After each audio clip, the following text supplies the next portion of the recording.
Whew, it's been crazy around here. Okay, so here's the deal. Kent is out for the day.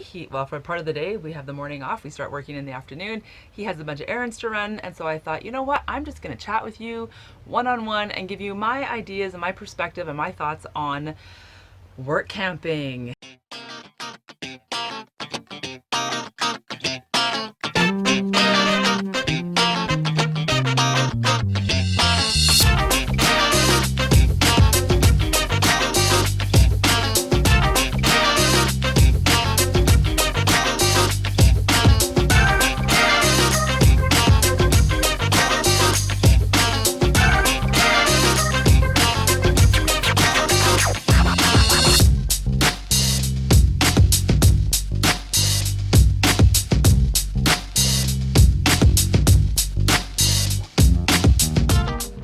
Okay, so as you and I sit here for this little chat and enjoy a good cup of coffee, I just want to share with you some thoughts on our experiences so far. Now, I don't want this to be a negative video, but I have to let you know that we always try to be honest and real and genuine with what's going on in our life. And right now, things at the work camping situation they're just not the best. I love the job, and I really do. I love the people. I love working with people. I love the connections that we are making new friends. Kent loves the work that he's doing. I enjoy the office work, but like any job, there are always people involved. You can't have just a job without people. And right now, there's one person that's kind of, well, let's just call her sandpaper, shall we? Because I think it's important to have sandpaper people in your life, because they do help you grow and they help you build your character and get stronger. And that person in my life right now is actually my boss. And I just don't get her, like there's just some people you don't understand. I don't understand how she thinks. I don't get why she makes certain decisions. She happens to be one of these people who likes to control every single little detail in life, her life as well as your own, anybody's life. And it's really hard. So for the first couple weeks, I was really frustrated, and I actually said to Ken, I don't think I can do this. Like, this is just too much. It's too much. And I realized, you know what? Life isn't always easy, and we need to learn. Ken, I always say the little phrase that says grabbing life by the tail.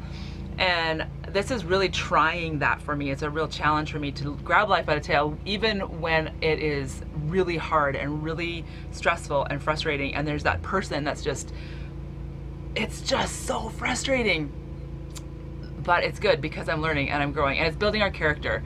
And I'm really learning to be patient, to be kind, to be forgiving, because she offends me a lot, like every day.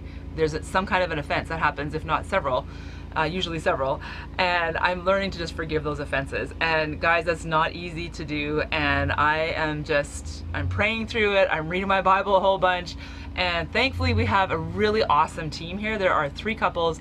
Kent and I are one couple, my parents are another couple, and then there's another couple that we just met when we got here. The 6 of us are really good. We're a good team.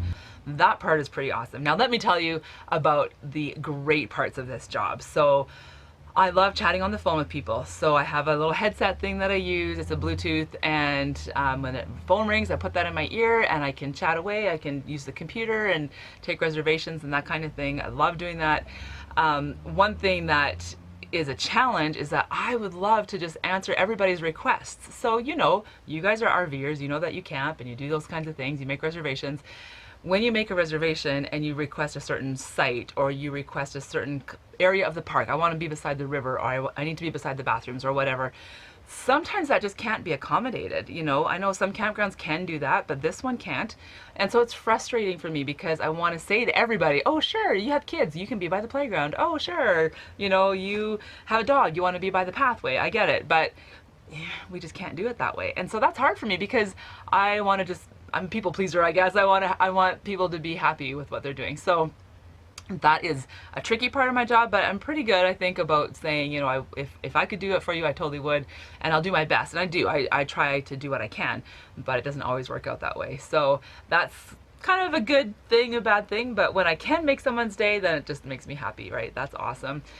We have a little concession store area at our office, and we're right by the public playground, so there's always kids coming in. They're buying freezies and ice creams and all that kind of stuff. And I mean, Kent and I just love kids. We love to just hanging out with kids, so we're always kibitzing with them and, you know, harassing the teenagers when they come in, and it's just so much fun to hang out with the kids and with the just the good folks of Okotoks. Oh, that's pretty cool. That rhymes. Good folks of Okotoks.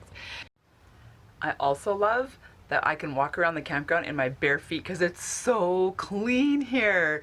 Our guys do an amazing job keeping these grounds looking gorgeous. So bare feet it is all summer long.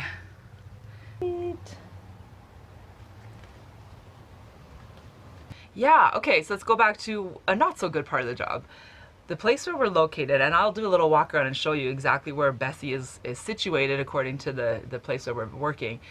It's not private at all. There's like zero privacy. It's like living in a fishbowl. In fact, like right now I'm filming this video and I feel like I have to have my curtains closed because people can see in like right there. So I'll be sitting at the table having my breakfast and someone will walk by and they're not very far away and they can look right into the window. So that's a little, and I know that we've all experienced this in campgrounds anyway because we're used to that. You know, when you're in the campground, people are close by. But when you're in the same spot all the time and it's the same people walking by, whether it's staff members or regulars at the campground, it just gives you that sense that you just have no privacy. Alrighty guys, I'm just going to show you exactly what I'm talking about when I say there's like no privacy in here. So I'm standing in my house, in the middle of my house, and if you look over there, the window's right there, and that's like the tool shed right there. So like out our bedroom window is the tool shed. And then I'm going to just open this. Wouldn't it be great if somebody was like standing right there?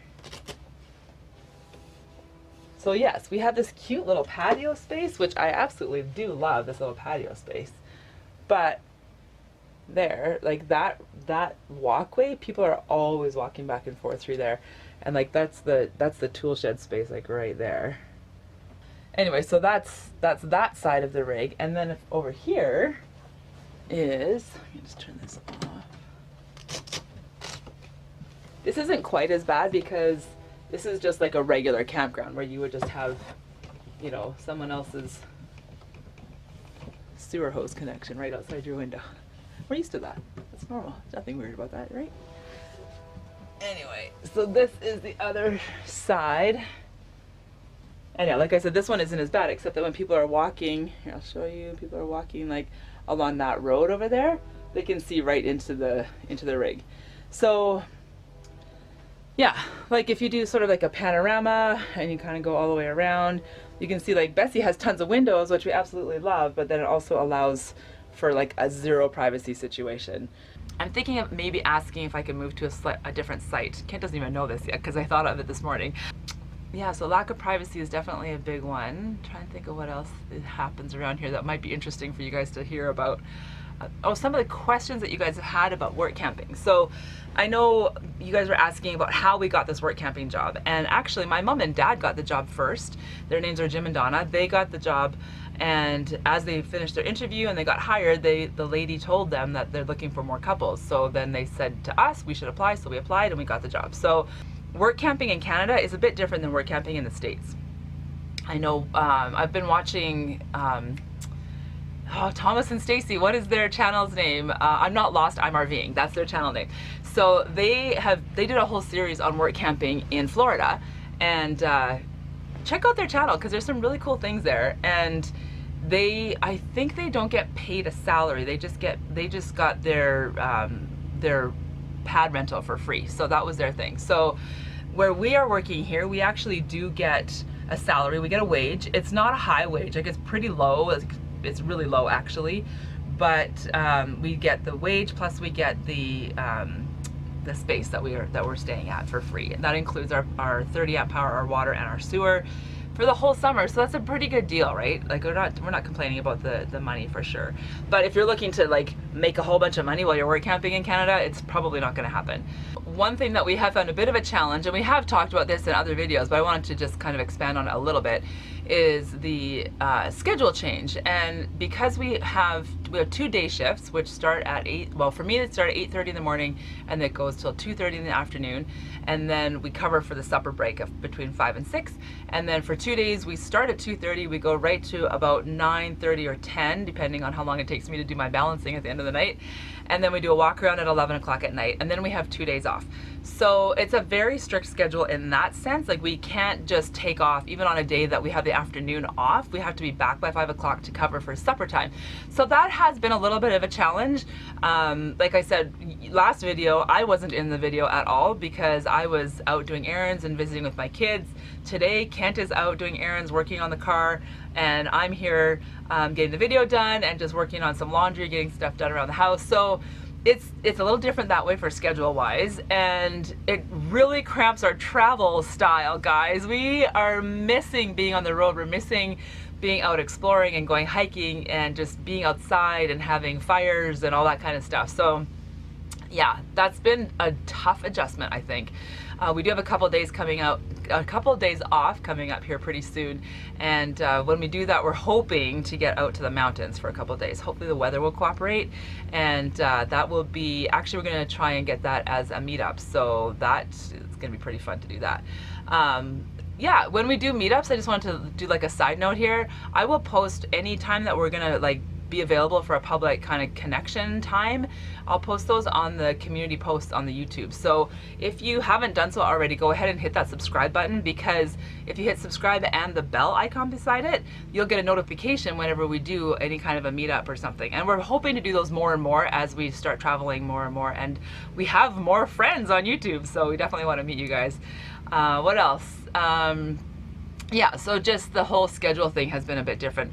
On the positive side of that though, I've been getting up earlier every morning, so that's pretty cool. I think going to bed earlier because I have to work earlier is finally starting to change some of my natural body clock, and I'm getting up a bit earlier. I was up at 7 o'clock this morning. Like, that never happens. So, I mean, I wasn't up. I woke up at 7, and then I watched YouTube till 8, so that was good. Yeah, so the schedule thing is a bit different, but we're getting it. We're getting into the routine of it, getting into the swing of it, and it's making sense. So it's an adjustment, just like anytime you do a life change, it's an adjustment. I think that's another thing I wanted to share with you is living in this lifestyle is there's constant change. So if you're thinking about doing RV life, just remember there's always a change that's going to happen, whether it's from location to location, from moving from your house and downsizing into a rig, or whether it's a different country that you're in, or whether it's whatever it is, there's always some kind of change happening. So if you're the kind of person that hates change and it really is stressful for you, I say don't live full-time in RV life. But even for those of us who love change, it's still stressful. There's no question that there's still some stress involved in making those changes. But sometimes it can be good stress. You know, it was funny, Kent was talking to one of my daughters the last week and saying, yeah, mom's having a hard time with her boss and things are frustrating and it's a struggle, and Anna said, oh, it's probably good for her. When Kent told me that, I laughed, because I'm like, you know what, it probably is good for me, and that's the perspective I have to take. It's that even though it's hard, even though it's frustrating, it's good for me. It builds my character, and hey, we're never promised a life without struggle or without suffering or without trial, are we? So just bring it, bring it on, and we'll just do our best and work through it. And hopefully, who knows, maybe in the end this woman will end up being my friend. I have no idea, but I want to be kind to her. I want to be, I just want to be a light, a living light. We're Living Light RV. Let's be a light to people in the world, even those who are maybe a little darker of a cloud hanging around, So anyway, thank you guys so much for watching and hearing my little ramblings. Thanks for having coffee with me, and I hope we can get together again soon and do this. And my name is Lisa. I'm with Living Light RV. We're grabbing life by the tail. We hope you are too, and we will see you next Thursday.